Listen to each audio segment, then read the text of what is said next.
Hi welcome to சின்ன சமையல். நம்ம எல்லாம் வேலைக்கு போறதுனால சமைக்க நேரமே இல்ல. அதனால முட்டையை வச்சு ஈஸியா கிரேவி பண்ணலாம் வாங்க. 2 தக்காளி, 1 புடி கொத்தமல்லி எடுத்துங்க. 2 பச்சை மிளகாய். இதை மையா அரைச்சு எடுத்துக்கங்க. தண்ணியே விடாம இந்த அளவுக்கு பேஸ்ட்டா அரைச்சு எடுத்துக்கங்க. இங்க பாருங்க இந்த அளவுக்கு பேஸ்ட்டா அரைச்சு எடுத்துக்கங்க. 3 டேபிள் ஸ்பூன் எண்ணெய் ஊத்திக்கங்க. எண்ணெய் காஞ்சதும் 2 ஏலக்காய், ஒரு சின்னோண்டு பட்டை, சீரகம் 1/4 ஸ்பூன் அளவு எடுத்துக்கங்க. சீரகம் பொரிஞ்ச உடனே 2 வெங்காயம் பொடியா கட் பண்ணி சேர்த்துங்க.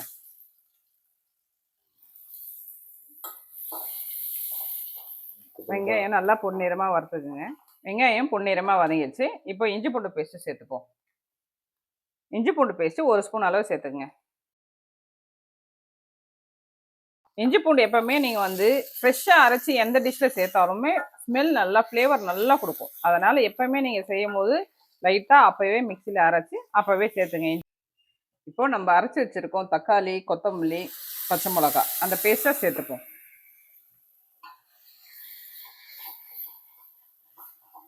அந்த பேஸ்ட்டை சேர்த்துன்னு ஒரு 2 நிமிஷம் வதக்குவோம்.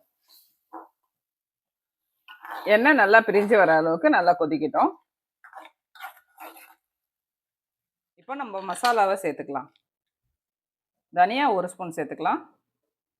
காஷ்மீரி மிளகாய்த்தூள் 1 ஸ்பூன், 1/2 ஸ்பூன் அளவு சீரகம், chat masala 1/2 spoon, garam masala 1/4 spoon, மஞ்சள் தூள் 1/4 ஸ்பூன், பெப்பர் 1/2 ஸ்பூன் அளவு சேர்த்துங்க. உப்பு தேவையான அளவு. இப்போ எல்லா மசாலாவும் ஒன்று சேர்த்துக்கங்க. இந்த டிஷ்ஷை நம்ம ஈஸியாக 10 நிமிஷத்தில் செஞ்சு முடிச்சிடலாம்.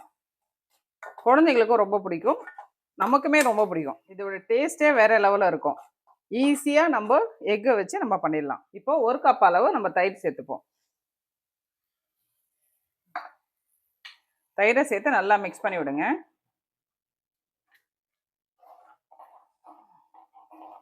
இப்போ பாருங்க மசாலா தயிர் எல்லாம் ஒன்றா மிக்ஸ் ஆயிடுச்சு. தயிர் ஊற்றிதுக்கு அப்புறம் 5 நிமிஷம் கொதிக்க விடுங்க மூடி போட்டு. இப்போ 5 நிமிஷம் கொதிச்சு எண்ணெய் பிரிஞ்சு வந்துச்சு பாருங்க. இப்போ நம்ம வேக வச்ச முட்டையை இதில் சேர்த்துப்போம்.